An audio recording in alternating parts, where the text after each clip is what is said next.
আল্লাহকে যারা ডাকিবে ভবে আল্লাহর আপন তারা হবে। ইহকালে শান্তি পরকালে মুক্তি, ইহকালে শান্তি পরকালে মুক্তি দেবেন তারে আল্লাহ তাআলা। লা ইলাহা ইল্লাল্লাহ, লা ইলাহা ইল্লাল্লাহ। দুনয়ন মেলিয়া যেদিকে তাকাই মাওলার নিয়ামত দেখিতে পাই। আল্লাহু আকবার বলেন। দুনয়ন মেলিয়া যেদিকে তাকাই আল্লাহর নিয়ামত দেখিতে পাই। কেমনে করব শুকর আদায়, কেমনে করব শুকর আদায় ও গো দয়াল আল্লাহ তাআলা। লা ইলাহা ইল্লাল্লাহ। আল্লাহ পাক রব্বুল আলামিন তার কালামের মধ্যে ইরশাদ করেন, ইদা জুলজিলাতিল আরদু জিলজালাহা ওয়া আখরাজাতিল আরদু আথকালাহা। মুসলমানি বান্দা আল্লাহর গোলাম, আল্লাহ পাক রব্বুল আলামিন তার কালামের মধ্যে ইরশাদ করেন, ইদা জুলজিলাতিল আরদু জিলজালাহা। এই দুনিয়ার মানুষ শোনো, যেই জমিনের উপরে বসে তুমি পায়তারা করতেছ, যেই জমিনের উপরে চলে তুমি সব কিছু বেনিয়ম ভাবে চলতেছ, এই জমিন আল্লাহ পাক রব্বুল আলামিন আমি দায়েম কায়েম রাখবো না। জালজালাহা, আমি আল্লাহ পাক রব্বুল আলামিন এই জমিনকে ধ্বংস করে দিব। জমিনকে আল্লাহ তাআলা ধ্বংস করে দিবে। জালজালা শব্দের অর্থ হচ্ছে জোরে জোরে ঝাঁকুনি দেওয়া। জমিনের মধ্যে জোরে জোরে আল্লাহ তাআলা ঝাঁকুনি দিবে। এমন ঝাঁকুনি হবে মুসলমান, এমন বেকট আওয়াজ আর ঝাঁকুনি হবে। কিছু আল্লাহ পাক রব্বুল আলামিন ফর্মুলা দুনিয়ার জমিনে দিয়েছেন। সামান্য যদি একটু ভূমিকম্প দুনিয়ার জমিনে হয়, কোন একটা মানুষ 14 তালা 15 তালার উপরে যদি থাকে, তার জীবনটাকে বাঁচানোর জন্য ছুটোছুটি করে সমতল ভূমির মধ্যে কেমনে যাব? কথা বলেন ঠিক কিনা? মুসলমানি বান্দা আল্লাহর গোলাম, এই মুসলমান, তোমার নিজের জিন্দগিটাকে বাঁচানোর জন্য তুমি 14 তালা 15 তালা ভ্রমণের উপরে যখন তুমি অবস্থান করো, এমতা অবস্থায় যখন আল্লাহ পাক রব্বুল আলামিনের নির্দেশে সাময়িক ভূমিকম্প হয়, এই ভূমিকম্প থেকে বাঁচানোর জন্য, এই ভূমিকম্পের মধ্যে বাঁচানোর জন্য তুমি তাড়াহুড়া করে ছুটোছুটি করে কার আগে কে নিচে যেতে পারে, এরে জীবনের মায়া আমার ভিতরে এত বেশি, আমার জীবনটা এই মনে হয়ে গেল, এই মনে হয়ে গেল সামান্য একটু ভূমিকম্পের কারণে আমি বান্দা 14 তালা 15 তালার ভিতর থেকে ছুটোছুটি করে বাঁচানোর জন্য আমার আল্লাহ পাক রব্বুল আলামিন বলেন, এই বান্দা, আমি দুনিয়ার জমিনের মধ্যে জালজালা, দুনিয়ার জমিনটাকে আমি ধ্বংস করে দিব। কোনো বিল্ডিং তা স্থিরভাবে থাকতে পারবে না, কোনো গাছ তার জায়গায় থাকতে পারবে না, কোনো সমুদ্র তার প্রবাহিত নদীর মধ্যে প্রবাহিত হবে না, কোনো আসমান কোনো জমিন ঠিক থাকবে না, সব ধ্বংস করে দিব।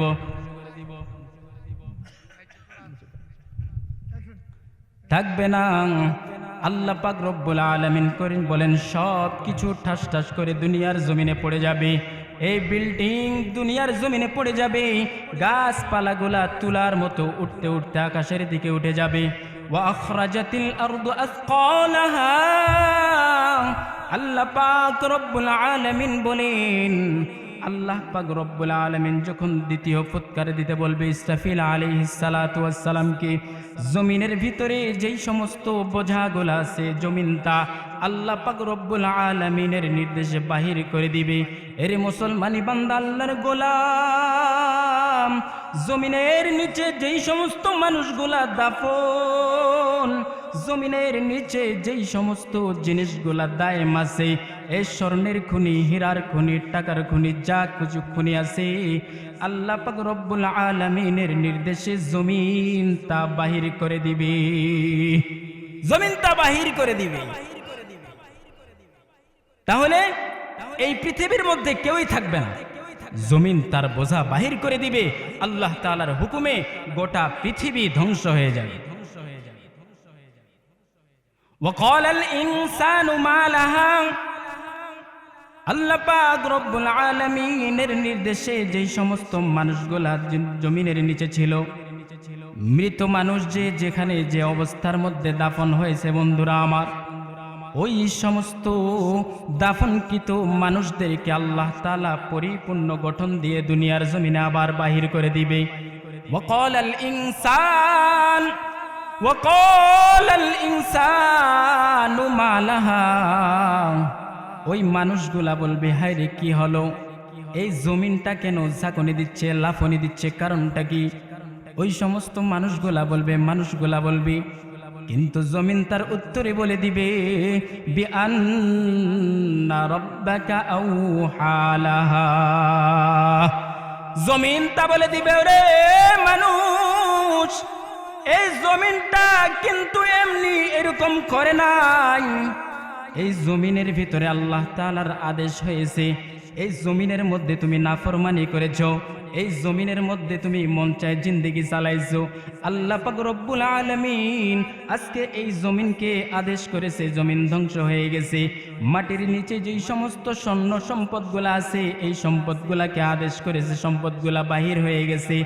আরে মানুষ, তুমি যে দুনিয়ার জমিনে কি করছো, প্রত্যেকটা জিনিস আল্লাহ পাক রব্বুল আলামিনের হুকুমে আজকে বাহির হয়ে আসবে। মানুষগুলা বলবে, হতম্বব হয়ে যাবে, হায় রে কি অবস্থা, জমিন ধ্বংস হয়ে যাচ্ছে, সমস্ত কিছু টাকা পয়সা, ধন দৌলত, সোনা দানা সব আমাদের পায়ের উপরে, কারণটা কি? জমিন বলে দিবে, তুমি দুনিয়ার জমিনে টাকার জন্য বেড়াইছিলা, আজকে সেই টাকা তোমার পায়ের নিচেই আল্লাহ পাক রব্বুল আলামিন দিয়ে দিয়েছে।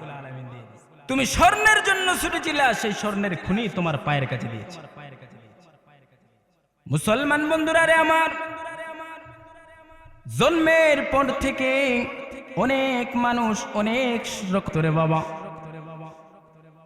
এই মুসলমান বান্দা আল্লাহর গোলাম, মানুষ বিভিন্ন কার্যকলাপের মধ্যে লিপ্ত, কারণটা কি?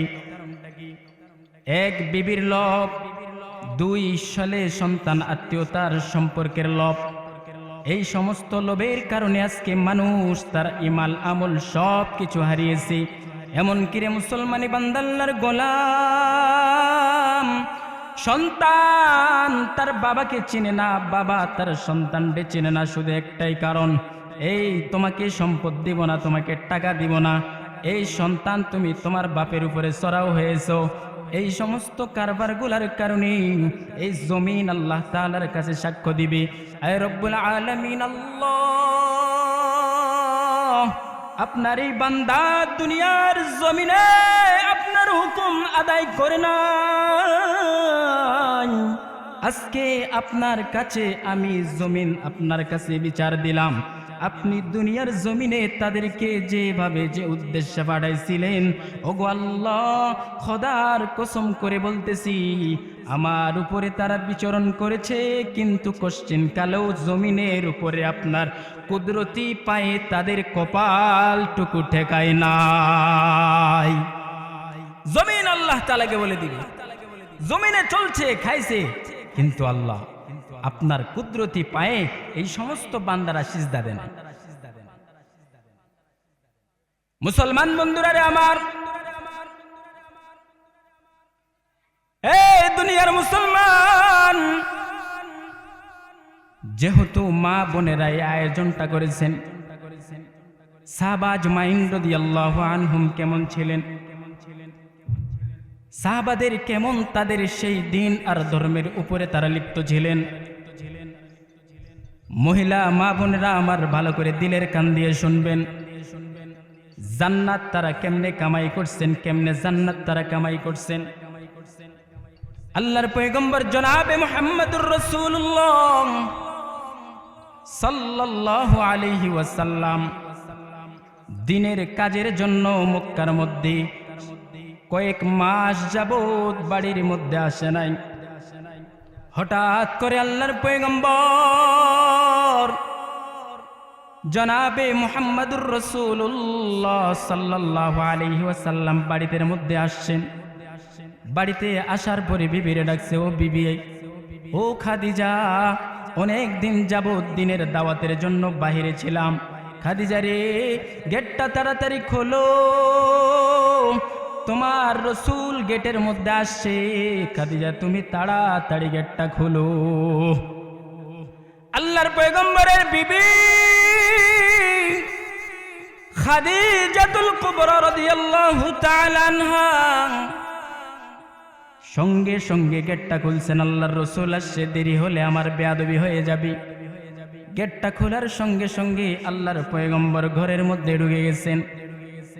ঘরের মধ্যে ঢুকার পরে কলিজার টুকরা আদরের বিবি খাদিজাতুল কুবরা রাদিয়াল্লাহু তাআলা আনহা আল্লাহর পয়গম্বর বলে, খাদিজা রে, ও আমার বিবি খাদিজা, অনেক দিন যাবত ধরে আমি মক্কার মধ্যে দাওয়াতের কাজে লিপ্ত ছিলাম।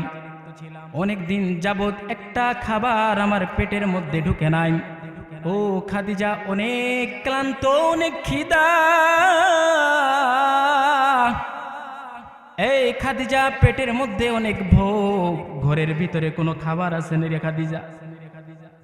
আল্লাহর পয়গম্বর জনাবে মুহাম্মদুর রাসূলুল্লাহ তার বিবিরে বলতেছে, খাবার আছে নাকি রে খাদিজা? বহুদিন যাবত পেটের মধ্যে কোনো খাবার নাই। আল্লাহর কলিজা টুকরা বিবি খাদিজাতুল কুবরা রাদিয়াল্লাহু তাআলা আনহা বলতেছেন, ওগো পয়গম্বর, ছোট্ট একটা বকরির কিছু দুধ আমি এক পেয়ালার মতো রেখে দিয়েছিলাম, আর পাশের বাড়ির থেকে 2টা খেজুর আমাকে হাদিয়া হিসেবে দিয়েছেন। এই খাবারটুকু আমি আমার কলিজার টুকরা রাসূলের জন্য রেখেছি। আল্লাহর পয়গম্বর জনাবে মুহাম্মদুর রাসূলুল্লাহ বলেন, এই খাদিজা, তুমি খাইছো নাকি? আল্লাহর পয়গম্বরের বিবি খাদিজা বলে, হে রাসূলুল্লাহ, আমি খেয়েছি। আল্লাহর পয়গম্বর জনাবে মুহাম্মদুর রাসূলুল্লাহ এক পেয়ালা দুধ নিজে অর্ধেক পান করলেন, অর্ধেক বিবির জন্য দিলেন। 2টা খেজুরের মধ্যে একটা খেজুর আল্লাহর পয়গম্বর খাইলেন, আর একটা খেজুর তার বিবিরে দিলেন। এরে মুসলমানি বান্দা, আল্লাহর গোলাম, স্বামী স্ত্রীর মহব্বতটা কেমন? এই মুসলমানি বান্দা, আল্লাহর গোলাম, স্বামী স্ত্রী কারে কই রসুলের দিকে তাকান।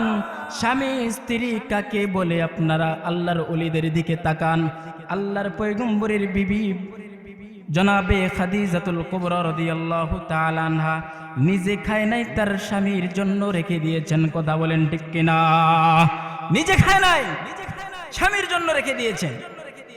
অথচ আল্লাহর পয়গম্বর তো জিন্নশীর্ণ মানুষ, কিন্তু খাদিজাতুল কুবরা ধনাঢ্য ব্যক্তি। যখন তার বিবাহ হয় 40 মণ স্বর্ণ রসুলের ঘরে খাদিজাতুল কুবরা রাদিয়াল্লাহু তাআলা আনহা মোহরানা বাবদ আল্লাহর রসুলের ঘরে নিয়ে গেছে। বলেন সুবহানাল্লাহ। 40 মণ স্বর্ণ। হে মুসলমানি বান্দা, আল্লাহর গোলাম, এখন কানবেন। আল্লাহর পয়গম্বর জনাবে মুহাম্মদুর রাসূলুল্লাহ সাল্লাল্লাহু আলাইহি ওয়াসাল্লাম ওই পেয়ালার দুধগুলা পান করতেছেন। খাদিজারে বলে, খাদিজা, তুমি খাইছো নি রে খাদিজা? খাদিজাতুল কুবরা বলে, ইয়া রাসূলুল্লাহ, আমার পয়গম্বর আমার স্বামী খাবে না, আর আমি খাদিজা কেমনে খাই? আল্লাহর পয়গম্বর দুধের পেয়ালা মুখের মধ্যে নিয়ে পান করতেছেন। পান করতে করতে হঠাৎ করে খাদিজাতুল কুবরা রাদিয়াল্লাহু তাআলা আনহার জামার দিকে রসুলের দৃষ্টি মোবারক যায়। রসুলের দৃষ্টি মোবারক খাদিজার জামার দিকে যায়। আল্লাহর পয়গম্বর বলে, খাদিজা রে, এতক্ষণ যাবত আমার দৃষ্টি তোমার চেহারার দিকে যায় নাই। ও খাদিজা, এটা কি এরকম কাপড় তুমি পরেছো? যেই কাপড়ের মধ্যে এত সেলাই আর এত তালি আমি কশ্চিন কালো দেখি নাই। ওরে খাদিজা, এই এত কষ্ট করার কারণ কি? এই খাদিজা, কোনোদিন তো তুমি আমারে বললা না যে আল্লাহর রাসূল একটা জামা আমারে দেন। এই খাদিজা, কোনোদিন তো তুমি বললা না যে একটা চাদর আপনি আমারে দেন।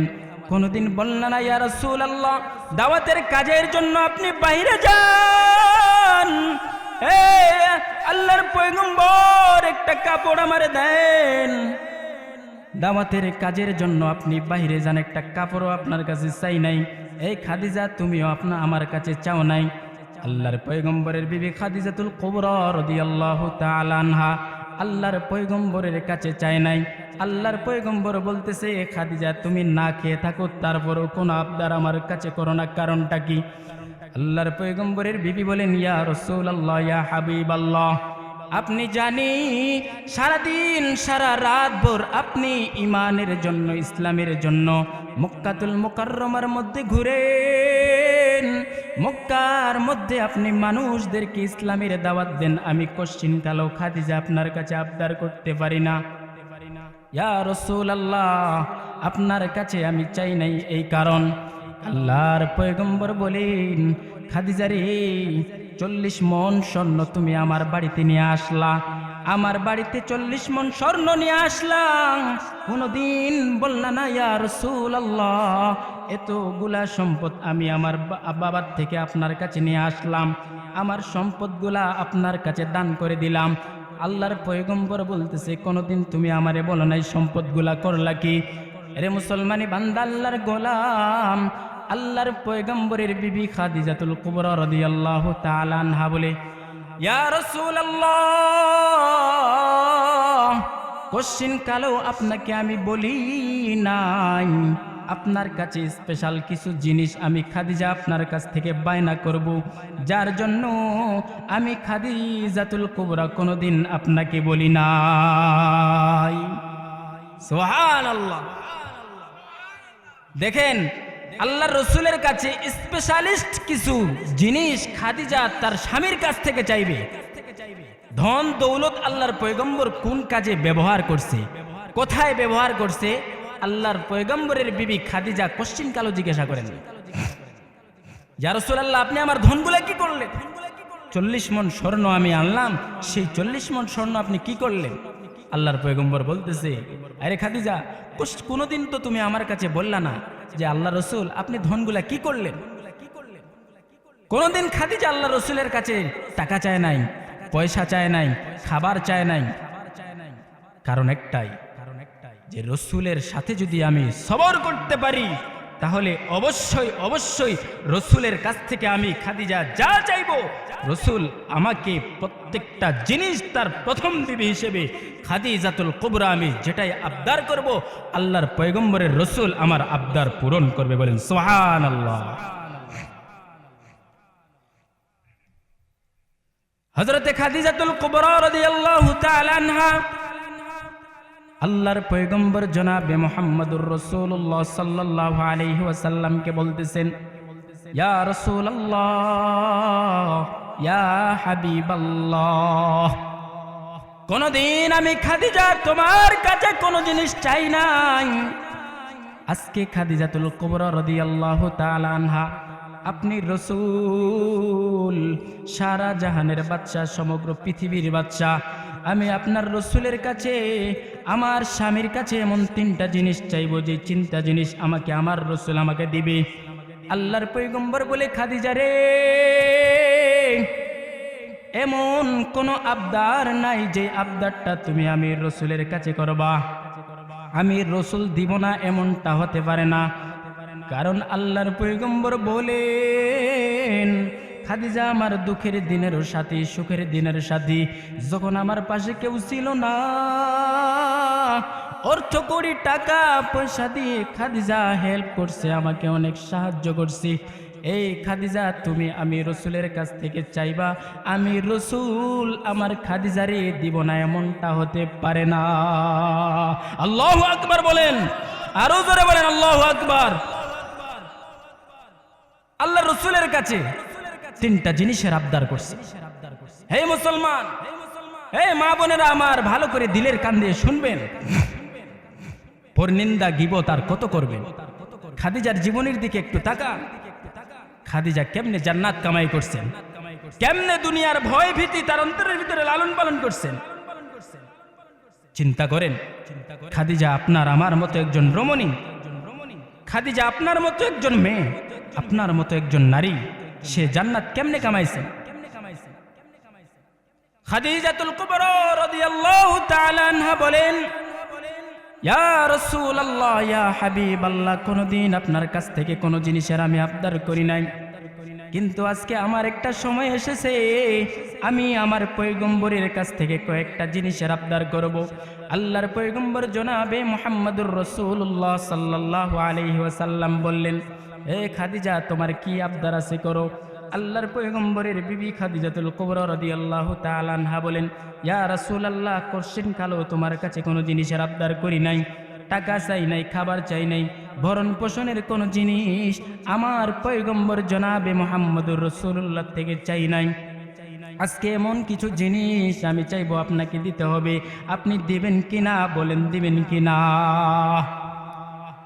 আল্লাহর পয়গম্বর বলে, খাদিজা, কি এরকম তোমার চাওয়ার আছে? খাদিজাতুল কুবরা রাদিয়াল্লাহু তাআলা আনহা বললেন, ইয়া রাসূলুল্লাহ, আমার সর্বপ্রথম চাওয়া হইল, আমি যখন ইন্তেকাল করব,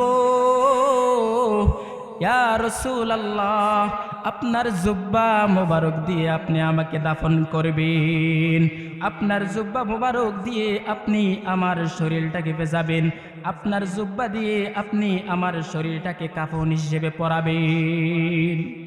এক নাম্বার দাবি। খাদিজা কেমন মহিষী মানুষ, এক নাম্বার দাবি বলতেছে, ইয়া রাসূলুল্লাহ, আমার এক নাম্বার দাবি, যখন আমি ইন্তেকাল করব, আপনার জুব্বা মোবারকটা অন্য কোন দোকানের কাফনের কাপড় নয়, আপনার সেই জুব্বা মোবারক আপনি আমার শরীরের কাফনের কাপড় হিসেবে আপনার জুব্বাটা আমার শরীরে পেঁচিয়ে দেবেন। বলেন সুবহানাল্লাহ। আল্লাহ রাসূলের জুব্বা। আচ্ছা বলেন তো, রসুলের জুব্বাটা যদি খাদিজাতুল কুবরা রাদিয়াল্লাহু তাআলা আনহার চেহারার মধ্যে যদি থাকে, জাহান্নামের আগুন কি স্পর্শ করতে পারে? এই মুসলমান, জোরে বলেন, পারে? পারে না, কোশ্চিন কালেও পারে না। তাহলে খাদিজা কেমন চালাক, যে আমার ধন সম্পদ রসুল দিনের কাছে ব্যয় করুক তাতে কোনো যায় আসে না, কিন্তু এমন একটা সুযোগ আমার আসবে যেই সুযোগের ভিতরে আল্লাহর রসুলের কাছে আমি নিয়ে নিতে পারবো। মুসলমান বান্দা, আল্লাহর গোলাম খাদিজাতুল কুবরা রাদিয়াল্লাহু তাআলা আনহা আল্লাহর পয়গম্বরকে বলেন, ইয়া রাসূলুল্লাহ, আমি খাদিজা যখন ইন্তেকাল করব, আমার ইন্তেকালের পরে আপনার জুব্বা মোবারক দিয়ে আপনি আমারে কাফন পরাবেন। আল্লাহর পয়গম্বর বলতেছেন, হো খাদিজা, আমি তোমার কথা গ্রান্টেড করে নিলাম। দ্বিতীয় কারণটা কি খাদিজা, বলো বলো। আল্লাহর পয়গম্বরের বিবি খাদিজা রে, খাদিজাতুল কুবরা রাদিয়াল্লাহু তাআলা আনহা বলতেছেন, ইয়া রাসূলুল্লাহ, আমার ইন্তেকালের পরে যখন আমার লাশটাকে নিয়ে কবরের পাড়ে যাবে, কবরের পাড়ে যাওয়ার পরে যখন আমার লাশটাকে নিয়ে কবরের নিচে নামাবে, কবরের নিচে নামানোর পরে, ইয়া রাসূলুল্লাহ, আপনি আমার স্বামী, আপনি অর্ধ, আপনি গোটা পৃথিবীর শাসনকর্তা, গোটা পৃথিবীর রহমত, গোটা পৃথিবীর বরকত, আপনি আমার স্বামী। যখন ওই লাশটাকে কবরের মধ্যে নামাবেন, লাশটাকে নামানোর পরে আপনি গোটা কবরের চতুর্পাশ দিয়ে একটু বেড়াবেন। আল্লাহর পয়গম্বর বলে, খাদিজা রে, আমি রসুল তোমার লাশকে কবরের মধ্যে দাফন করলাম, ঠিক আছে, কিন্তু গোটা কবরের চতুর্পাশ দিয়ে দাঁড়াবো, কারণটা কি? আল্লাহর পয়গম্বরের বিবি বলেন, ইয়া রাসূলুল্লাহ, যখন আমি কবরের মধ্যে শুইব, গোটা পৃথিবীর রহমাতুল লিল আলামিন যখন ওই কবরের মধ্যে নামবে, চতুর্পাশে দেওয়ালের দিক দিয়ে যখন হাঁটবে, কবরের মাটির কোনো ক্ষমতা হবে না। আমি খাদিজার শরীরটাকে এক পাশের মাটি আরেক পাশে দিয়ে আমারে চাপ দিবে। সুবহানাল্লাহ। কেমন চালাক। ইয়া রাসূলুল্লাহ, যখন আমি কবরের মধ্যে আপনি আমাকে দাফন করবেন, তখন একটু ইয়া রাসূলুল্লাহ আমার কবরের মধ্যে চতুর্পাশ দিয়ে আপনি একটু হাঁটবেন। তৃতীয় নাম্বার কারণ, আল্লাহর পয়গম্বরের বিবি খাদিজাতুল কুবরা রাদিয়াল্লাহু তাআলা আনহা বলেন, ইয়া রাসূলুল্লাহ, যখন সমস্ত মানুষ আমাকে দাফন কার্য সম্পূর্ণ করবে, দাফন কার্য সম্পূর্ণ করার পরে যখন সমস্ত মানুষ কবরের পার থেকে যার যার ঠিকানায় চলে যাবে, ইয়া রাসূলুল্লাহ আপনি যাবেন না, আপনি আমার কবর থেকে যাবেন না। আল্লাহর পয়গম্বর বলে, খাদিজার কারণ কি? আল্লাহর পয়গম্বরের বিবি বলেন, আল্লাহর পয়গম্বর, যখন সমস্ত মানুষ চলে যাবে, আপনি রাসূল আমার জন্য একটু দোয়া করবেন। আপনার চোখের পানি যদি ওই মাটির মধ্যে পড়ে, কোশ্চিনকালেও জাহান্নামের এরকম কোন কঠিন নাই যে জাহান্নামের আগুন খাদিজার কবরের মধ্যে আসতে পারে। সুবহানাল্লাহ। আল্লাহর পয়গম্বরের বিবি তিনটা শর্ত আল্লাহর পয়গম্বরকে দিলেন। জীবনভর শত কষ্ট করছেন, শত নির্যাতন সহ্য করছেন, কোনদিন রাসূলের কাছ থেকে খাদিজা কোনো কিছু চান নাই। ওরে মুসলমান বান্দা, আল্লাহর গোলাম, ওরে দোগাছি গ্রামের মা বোনেরা আমার, খাদিজাতুল কুবরা তার স্বামীকে সন্তুষ্ট করলেও, তার স্বামীকে সন্তুষ্ট করার মাধ্যমে জান্নাতের এমন পরওয়ানা তার কাছে রাসূলের কাছ থেকে নিয়েছেন যে জাহান্নামের আগুন, মাটি, সব কিছু আযাব থেকে আল্লাহর পয়গম্বরের বিবি খাদিজাতুল কুবরা রাদিয়াল্লাহু তাআলা আনহা পরিত্রাণ পেয়ে গেছেন। সুবহানাল্লাহ, পরিত্রাণ পেয়ে গেছেন। ও মা, ও বোনটা আমার, আল্লাহর পয়গম্বর যেমন ছিলেন সারা পৃথিবীর রহমত, তেমন তাদের বিবিদের প্রতিও তিনি ছিলেন উদীয়মান। আল্লাহর পয়গম্বর জনাবে মুহাম্মদুর রাসূলুল্লাহ সাল্লাল্লাহু আলাইহি ওয়াসাল্লাম ইন্তেকাল হবে এরকম কিছু আগ মুহূর্তে ফজল ইবনে আব্বাস রাদিয়াল্লাহু তাআলা আনহু কে আল্লাহ পাক রব্বুল আলামিনের রাসূল ডাক দিলেন, ওরে ফজল আমার দিকে আসো। ফজল ইবনে আব্বাস রাদিয়াল্লাহু তাআলা আনহু আল্লাহর পয়গম্বর দিকে রওনা, আল্লাহর পয়গম্বরের দিকে রওনা হয়ে গেছেন। আল্লাহর পয়গম্বর বলে, ফজল রে, আর কিছুদিন আমি দুনিয়ার জমিনে থাকবো, আর বেশি হয়তো থাকা হবে না। ফজল ইবনে আব্বাস রাদিয়াল্লাহু তাআলা আনহু হাউমাউ করে কান্না শুরু করছেন। ইয়া রাসূলুল্লাহ বলেনটা কি? আল্লাহর পয়গম্বর বলে, ফজল, মক্কার মধ্যে যত সাহাবীরা আমার আছে, প্রত্যেকটা সাহাবীকে তুমি মক্কার মধ্যে মসজিদের মধ্যে ডাক দাও। ফজল ইবনে আব্বাস রাদিয়াল্লাহু তাআলা আনহু গোটা মক্কাবাসীর মধ্যে এরকম এলান শুরু করে দিয়েছেন, এরে সাহাবারা, এই আল্লাহর পয়গম্বরের সাহাবারা, তোমরা কে কোথায় আছো? সমস্ত সাহাবাদেরকে ফজল ইবনে আব্বাস রাদিয়াল্লাহু তাআলা আনহু ডাক দিলেন। সমস্ত সাহাবারা ফজলের কথা অনুযায়ী রাসূলের কাছে চলে আসলেন। আসার পরে আল্লাহর পয়গম্বর বলেন, এ আমার পয়গম্বর, আমার সাহাবারা, তোমরা শোনো, ফজলের মাধ্যমে তোমাদেরকে ডাকার কারণটা হচ্ছে এটা। আল্লাহর পয়গম্বরের সাহাবারা বলেন, ইয়া রাসূলুল্লাহ, কারণটা কি? ফজল ইবনে আব্বাস রাদিয়াল্লাহু তাআলা আনহু আল্লাহর পয়গম্বর সমস্ত সাহাবাদের উদ্দেশ্যে বলতেছেন, পৃথিবীর জমিনে আমি রাসূল আর বেশি দিন থাকবো না। এই সাহাবারা আমার, তোমরা আমার কাছে কে কি পাও? এই আজকে তোমাদেরকে পর্যাপ্ত পরিমাণ দেওয়ার জন্য ফজলের মাধ্যমে তোমাদেরকে ডাকিয়েছি। আল্লাহর পয়গম্বরের সাহাবারা বলেন, ইয়া রাসূলুল্লাহ, কি এরকম কথা আপনি বলেন? আপনি দুনিয়ার জমিনে থাকবেন না, কারণটা কি? ফজল ইবনে আব্বাস রাদিয়াল্লাহু তাআলা আনহু সমস্ত সাহাবাদেরকে বলেন, ওরে আমার রসুলের সাহাবারা, রসুলের কাছ থেকে তোমরা কি পাও?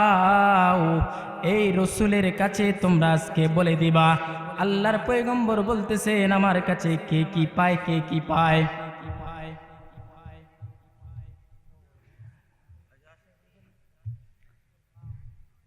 অত্র মাহফিলের সম্মানিত প্রধান অতিথি জনাব মোহাম্মদ আবু সাইদ মণ্ডল ইতিমধ্যে আমাদের মাহফিলের মঞ্চের মধ্যে উপস্থিত হয়ে গেছেন ইনশাআল্লাহ। আর কিছুক্ষণের মধ্যে আমাদের প্রধান মেহমান চলে আসবেন, আর অল্প কিছু কথা হবে ইনশাআল্লাহ। আরও গুরুত্বপূর্ণ কথা আমাদের প্রধান মেহমান হজরত মৌলানা আব্দুল্লাহ আল হুসাইনি সাহেব খুব গুরুত্বপূর্ণ কথা বলবেন। আমরা তো ছোট মানুষ, আসলে সেরকম যোগ্যতা আমাদের নাই। ফজল ইবনে আব্বাস রাদিয়াল্লাহু তাআলা আনহু বলতেছেন, সাহাবারা তোমরা রসুলের কাছ থেকে কে কি পাও? আল্লাহর পয়গম্বর বলতেছে, ওরে আমার সাহাবারা, আমি রসুলের কাছ থেকে কেউ কি পাও নাকি? রসুলের কথা অনুযায়ী দুইটা সাহাবী দাঁড়িয়ে গেছেন, ইয়া রাসূলুল্লাহ, আপনার কাছ থেকে কিছু পাও না আছি আমরা। আল্লাহর পয়গম্বর বলেন, তোমরা কি পাও? সাহাবারা বলেন, ইয়া রাসূলুল্লাহ, হুদের ময়দানের মধ্যে যাইতেছিলাম, আপনার ঘোড়াটা সামনে ছিল, আমাদের ঘোড়াগুলা পিছনে ছিল। ঘোড়ার মধ্যে চাবুক মারতে গিয়ে আপনি আমার শরীরের মধ্যে চাবুকের সেই আঘাতটা করছেন। আজকে আমি রসুল, আপনি বলছেন, যার কারণে এই চাবুকের আঘাতটা আমি আজকে রসুল আপনাকে দিয়ে দিব। দ্বিতীয় আরেকজন ব্যক্তি দাঁড়িয়েছেন, এই ব্যক্তি বলেন, ইয়া রাসূলুল্লাহ, আপনার কাছে একজন ভিক্ষুক আসছিল, যেই ভিক্ষুককে আপনি ভিক্ষা দিয়েছিলেন, কিন্তু আপনার কাছে টাকা ছিল না। আমি সাহাবীর কাছে কয়েকটা দিরহাম নিয়ে আপনি ভিক্ষুককে বিদায় করছেন, এই পাওনাটা আমি সাহাবী আপনার কাছ থেকে আসছি। ফজল ইবনে আব্বাস রাদিয়াল্লাহু তাআলা আনহুকে আল্লাহর পয়গম্বর বলে, ফজল রে, ওই দিরহাম, 4টা দিরহাম তুমি ওই সাহাবারে দিয়ে দাও। আর উহুদের ময়দানের মধ্যে যাবার সময় যেই চাবুক দিয়ে আমার ঘোড়াকে মারতে গিয়ে আরেকজন সাহাবীকে লাগছে, সেই চাবুকটা আজও বদি আমার কলিজার টুকরা ফাতেমার ঘরে আছে। ও ফজল, দৌড় দিয়ে যাও, আমি আল্লাহর পয়গম্বর ওই সাহাবীকে মারছি, তার বদলা ওই সাহাবী আমারে দিবে। ফজল ইবনে আব্বাস রাদিয়াল্লাহু তাআলা আনহু হাউ মাউ করে কাঁদতেছেন, আর ফাতেমাতুল জহরা রাদিয়াল্লাহু তাআলা আনহার ঘরের মধ্যে গেছে। ফাতেমারে বলে, ফাতেমারে, সর্বনাশ হয়ে গেছে, সর্বনাশ। ফাতেমা ফজল ইবনে আব্বাস রাদিয়াল্লাহু তাআলা আনহাকে বলতেছেন, ফজল, কি এরকম সর্বনাশ হয়েছে? ফজল ইবনে আব্বাস রাদিয়াল্লাহু তাআলা আনহু ফাতেমাকে বলতেছে, আজকে আপনার বাবা সমস্ত সাহাবাদেরকে পাওনা বুঝিয়ে দিবে, কেউ কি পানা পায় নাকি? দুইজন দাঁড়াইছে, একজন বলে রসুলের কাছ থেকে টাকা পায়, আরেকজন বলে আল্লাহর পয়গম্বরের গায়ের মধ্যে বাড়ি দিছে, যার কারণে ওই দুইটা মানুষ আজকে বদলা দেওয়ার জন্য দাঁড়িয়ে গেছে। ফজল ইবনে আব্বাস রাদিয়াল্লাহু তাআলা আনহু কাঁদতেছেন, ফাতেমাতুজ জহরা রাদিয়াল্লাহু তাআলা আনহা কাঁদতেছেন।